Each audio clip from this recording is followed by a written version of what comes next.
Greetings, everyone. This is Virtuous Roots, where we reclaim virtue to bring it to our home and yours. And I'm Thomas McCuddy. And I'm Thomas Quackenbush. And I'm Nick Wiegand. And tonight we get to talk about the idea of teaching our children how the importance of stewardship and responsibility. And I think this is something that, as the years have gone by, it has changed immensely what the general consensus is on what this looks like. So, and there are parents who do allowances. There's parents who don't do allowances because they think it's placing value on, effort, which personally I think is good, but there are those that don't think that is good because everybody gets their participation trophy and should be told good job. There are parents who literally do everything for their children and don't let their children, suffer any consequences. There are parents who, like, basically manage and do manage every facet, every minute of every child's life. hmm When we do that, they grow up to be, you know, adults who cannot manage. So, with all of that said, what is our responsibility first off to teaching our children stewardship and responsibility? What is our responsibility as parents? So, between the two extremes of the defect and excess, that, like you said, on the one side, the excess is managing everything, the defect is no rules whatsoever. You just grow up. That somewhere in between, we want to teach them how to manage money. We want to teach them value, responsibility. We want them to, as children, to have the whole idea is that you should be trying to have instill in them adult like mindset towards work and money and finances, because if you wait until they're 18 and now they're going off to college is not the time to figure that out. Right. Mm. And so I think sometimes parents, they fall into that trap of all of a sudden, the child is 18 and going off, and I'm one of those who was by defect. Like my parents, I often joke, but it's really not a joke. They had two rules for me growing up: don't make a life, don't take a life, and anything in between went. So for me, when I went off to college, I didn't know how to prepare food for myself. I did not know how to wash my clothes. I did not know how to do these things. I didn't get an allowance. I did things like cut the yard, cut the grass, and I would make money for that. So I was taught, like, I did manage a little bit, but it was almost by accident. So I Mm. think the goal is for parents to, there needs to be a way for children to have that money and to understand how to save it and what that feels like. And I'm not one who's in favor of like the weekly allowance. Like, I'm just going to give you money. Like, here's money for the week. you Yes. know, like the sense of earning that, and even as children, like my 10-year old, he gets a little bit of money, and I forgot why he got it. Oh, he helped us do some work. Actually, he helped his brother. His brother was trying to earn money for the trip he was going on this summer, and so he helped. So he basically got a cut. He worked really hard, and I was like, no, you earned some of this, and he held on to that for the longest because he had a goal. He had something he was Mhm. like wanting to do, and he was so tempted because he kept coming to me. He's like, I want this, but I want this other thing. And he had to make that choice not to spend that money. So, again, a relatively low amount of money. But those are the kinds of things we want to instill. They need to know how to do that before they become adults. And I think sometimes that goes into understanding the disposition of the child. Yeah. Like, that- particularly if you have, like, I have one child who money just burns a hole in his pocket. Like, he's got to get rid of it as soon as he has it. You're going to handle them differently. Yeah. And I think that's some of what makes it difficult for parents to navigate it. It's not a good formula. You got to figure that out among Yeah. the kids that you have. Because that's kind of what I was thinking too. My boys are my daughter. She's starting to learn this. My boys, they do chores, and we could just say do chores, and they know what they're supposed to do. They have their we got I had to train them. I took time, to get them like to understand what that they're because you want them to earn money, but you also want them to know that they're part of the household.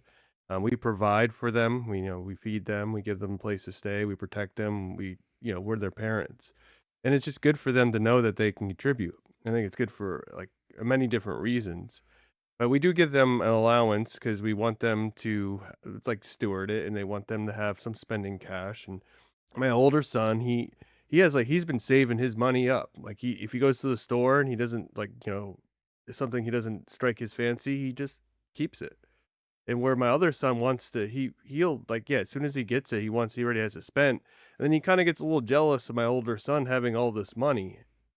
And I'm like, okay, maybe you should learn a little bit from your older brother of how to steward that money and actually save up for something you really want rather than just blow it on something that, for that immediate satisfaction. It's not fair. He gets to buy things at Yeah. the store. Like, Yeah. I've heard that so many Well, times. in my oldest son, he's very kind and he does there's times where he'll buy his younger brother something because he feels bad or, he lends him the money.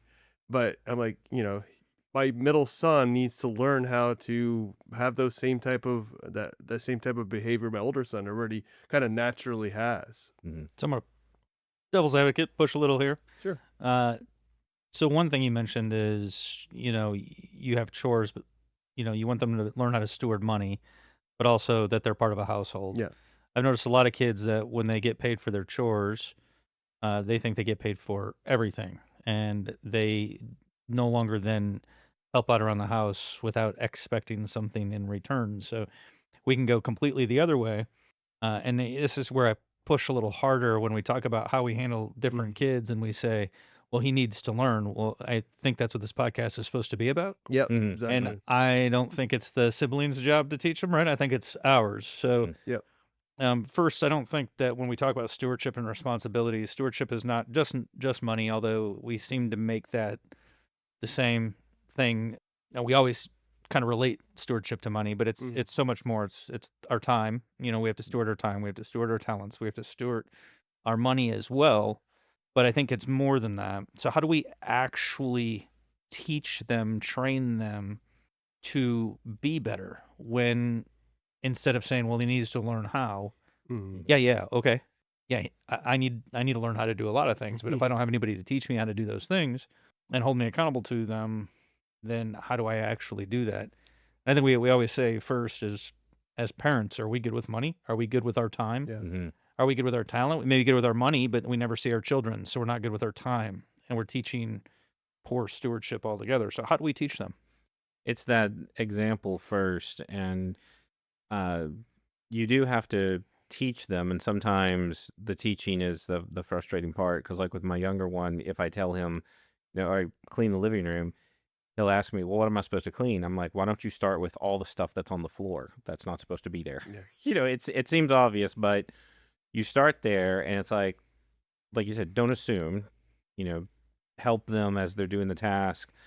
And it goes back to working well, doing the job well, having that sense of responsibility with the family.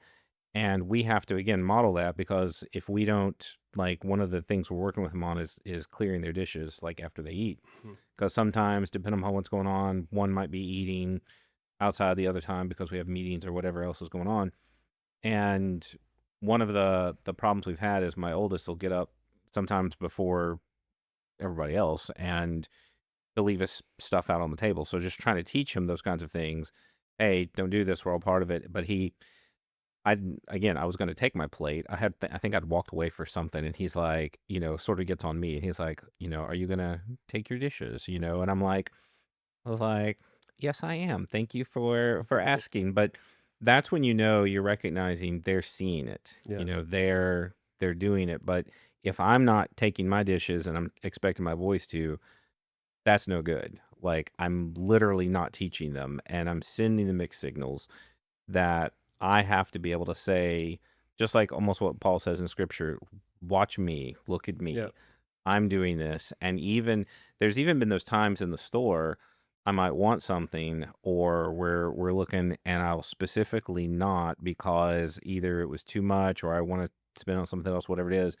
And I communicate that to my children. I almost narrate and say, here's why I'm doing what I'm doing. Yeah. Here's the specific decision I'm making. And I want them to understand that.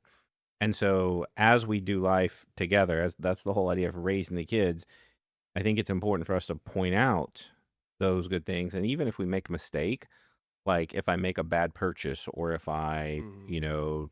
whatever it was, if I did a bad job, to point that out to my children to say, hey, here's the mistake I made. Here's how I'm going to correct that. That's all part of that specific training that helps them. It gives them that good example because we've talked before that virtue is caught, taught, and sought. So we're teaching them, we're telling them what to do, we're showing them that we do it. And then hopefully they'll get that sense, like when they do the job well done, to be able to praise them, to say, this was done really well. Right. Here's what I really appreciate. Just like when my middle child helped us in that one job, he helped the whole time. He pushed, it started getting hot. And, and I complimented him. This is outside of what he normally does. My oldest, he's out there just going at it.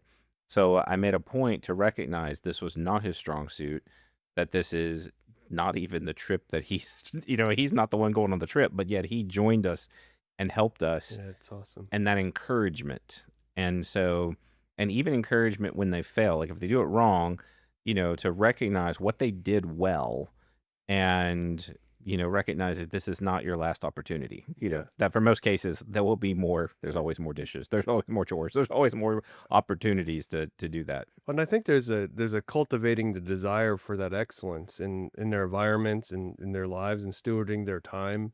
They desire it. It's one thing for us to kind of just make them do it. You sometimes we do have to do that, but making it like just setting a precedent, like where like my room, I make sure my room's clean before I go in there and tell them to clean their room. Like Mhm. I think not being having that double standard, and a lot of times, like, doing chores, it's we're all doing chores together. I'm doing my part, they're doing their part, we're working together, and we're having sometimes, like, it might be annoying to start it, but once we get going, we're having good time together. Every year, we get our house, like, cleaned up from the winter, and, me and the boys go outside, and we clean up the house, we pressure wash or do whatever, and it's awesome because even my middle son, he's the one that's a little bit more of a curmudgeon. He just kind of, he's the one that complains a little bit more. But once he gets the work done, he's so proud of it. And he's like, my wife comes home and she's like, check this out, look what I did, and look at how the house looks. Do you like it? And my wife's like all excited, and just having that sense of, that good sense of pride where you're like, well, look what I did. I'm so happy that I contributed and it looks great.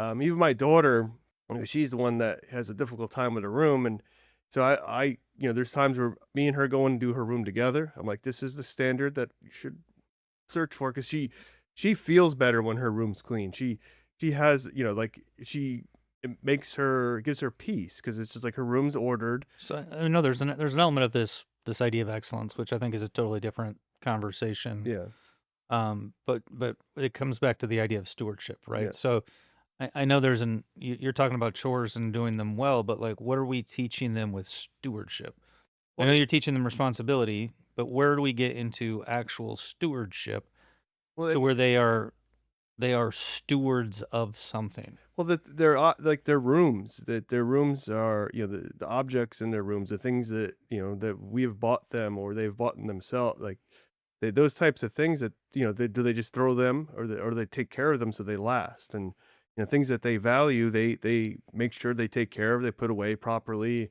I think that's part of stewardship too, just recognizing that, you put this effort in, you've done your chores, you earned your money, and now you're going to take that money and because once you earn your money, you're a little bit more reluctant to just to give it away.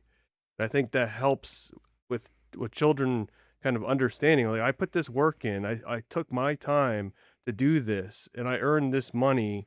And I think my older son had really got this early on. He's like, I put a lot of work into this. I did a lot of work around the house, and I've earned my money. And I don't want to just blow that on something that just, I'd rather save it up to get something I really want or need rather than just, I think that kind of, to me, they kind of go hand in hand, if that makes So sense. your approach with stewardship is, letting them earn the money and then Yeah, then letting the chips fall where they may on whether they take care of it and encouraging them to take care of it. yeah. All right.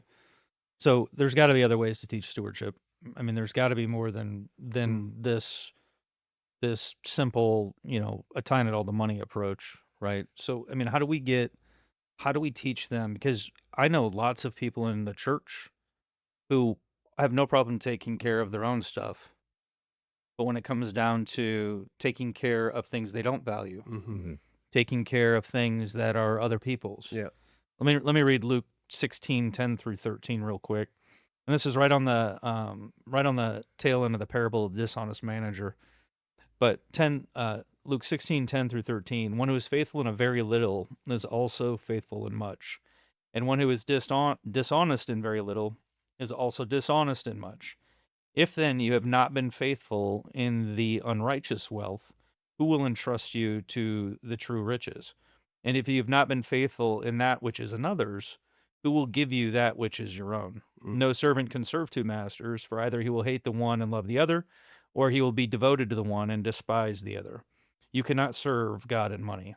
Mm. And so if we're just tying these to money, I don't I'm not saying that's bad. Hmm. I don't think it's adequate. Mm. So how do we instill in them this idea of stewarding everything? I know when my kids were, and when I've done this with other people's children, when I have tied something they want and the price tag that is on that to the number of hours in which their parents or their father or I have to work, Hmm. like, hey, I want to pay for your college, right? I want you to have a good education. But let me make sure you understand that to pay for your 1 year of education, that's 3 months of my salary. So 1/4 of the year is dedicated purely for you to have an education. Now, when that is a 4-year degree, I have now spent 1 year of my life working so that you can have that education. Mhm. So I know that's one way to at least show stewardship of time. Mhm. But then how do we take this and get it away from serving money Mhm. to serving God?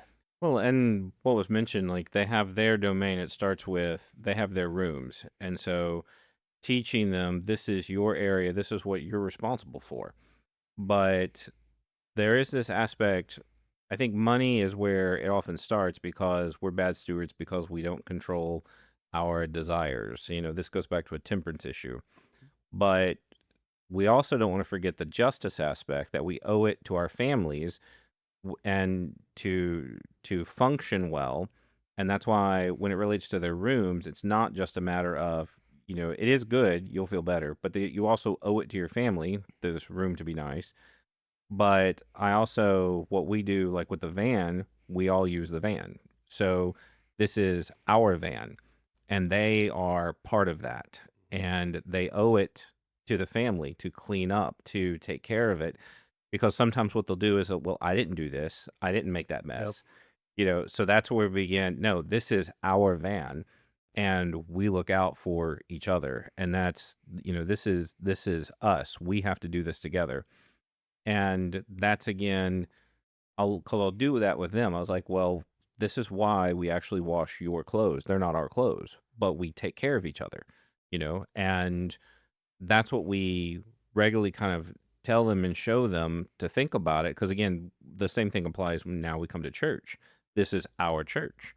Yep. That when they're we just had our VBS here, and so things need to be straightened up. And they're like, "Why are we doing this?" I was like, "Because this is our church. Yep. Because we need to come in. It's good to take care of this. It's good we're able to do this." Well, And it goes back to so stewarding. I'm going to just key in on Yeah. that because it's a good example, especially since VBS. And so at our church, there are people in our church who want to hire a cleaning crew. And I am adamantly opposed to paying money to some external entity to clean up after us and our church. It seems an terrible use of money. It seems like terrible stewardship. And to be clear for those who are listening, we go to a much smaller church. So I think sometimes I don't people even think care if we had a big church. I don't understand. so there's some spaces that are too big for one family to to efficiently No, but if cover. you have a big church and you got thousands of people, there's, Hmm. anyway, I I think when we start talking about stewardship, I think even within our church, in our churches, we start using our time, talent, and money. I think we start using it very poorly. Hmm. So how do we teach these children this when we ourselves seem to value other things over that of which is true, good, or beautiful. Mhm. That is of God, right? Right. And like I said, it goes back to in all areas, whether it's the room, the van. We just recently got a dog. And part of the reason we did this was because it's going to be part of that responsibility. Like we have been given, and I told them it's not just we have a plaything, we have a life that we have to take care of. And this dog is particularly the way where we are, we have to take the dog out. We have to walk the dog. We have to clean up after the dog. We have to do these kinds of things, and that not just from the sense of responsibility, but also from that sense of stewarding. Like this animal relies on us, and that was one of the reasons. That was my whole reason. Not whole reason. That was one of my major motivating factors for getting a dog, was to again teach my children. It gives those real opportunities. My other motivating factor is I just love dogs, And so I it's an just adorable dog. it's yeah, we like really wanted a dog, and we found the perfect dog, but it's not just. I think this is what happens with a lot of people. Oh, I really want a dog because I want their preciousness, but then when the responsibility comes, and that's what we see, we get dogs dropped off at our church. Like we just all of a sudden there's dogs living outside that people have abandoned. We find this all the time, and it goes back to that lack of stewardship. That if we just feed our passions and do whatever is the easiest or we want, we're not going to have that respect for things. We're not going to have that respect for people. And I think ultimately what happens is we don't have the respect for ourselves, because I think that was my issue growing up. I didn't have that self-respect.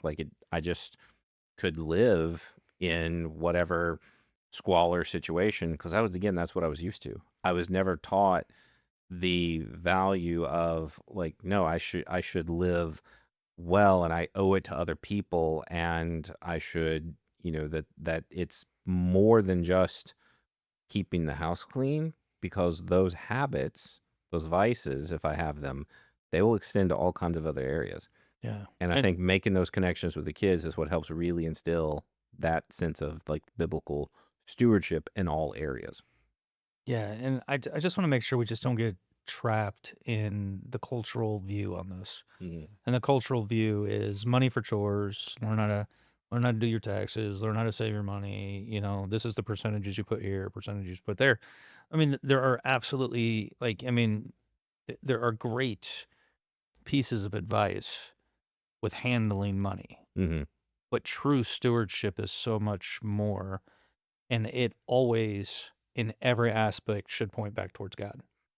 And I think that's where we sometimes break down, and it's hard. I mean, it's hard for even us as, adults to take our time and make sure that we point it back to him Mhm. at all times. Mhm. I think one of the traps that you're mentioning is that there's no value unless I'm getting money, and that's Mhm. what we don't want parents to hear. That's what the money shouldn't be the motivating factor to do it. There should be, like, in some cases it is a reward, and when the children view it that way, then it becomes about doing the good job rather than just I'm doing this to get my Right, paycheck. for sure. And that's why in our house we very rarely do we give money for any of these kinds of chores. It's usually something unique or special. Like if we have a bunch of limbs down early in the year, we'll do a thing where we send them out, and it's a lot of work to collect all that up. Mm. And we tell them it's worth it to us to, reward you rather than someone else. And here's a chance for you to earn. Mhm. And it shifts that whole, it's not just about the money, it's about seeking what is good and the good home and the good environment, serving one another. And with that comes the various rewards. And then when they get that, that's when we have that opportunity to help them to utilize things like money. So it becomes stewarding their time, stewarding their resources, Right. whatever those things are. And as long as, and I think as long as we're keeping God first Hmm. and the money either being secondary or possibly even tertiary, when it comes to the idea of stewardship, I think this is what is important Hmm. in this entire conversation. Gentlemen, I appreciate the conversation. As always, you can find us at familiesofvirtue.com and this podcast, Virtuous Roots. Can be found on all major streaming platforms. Be blessed, and we will talk to you next time.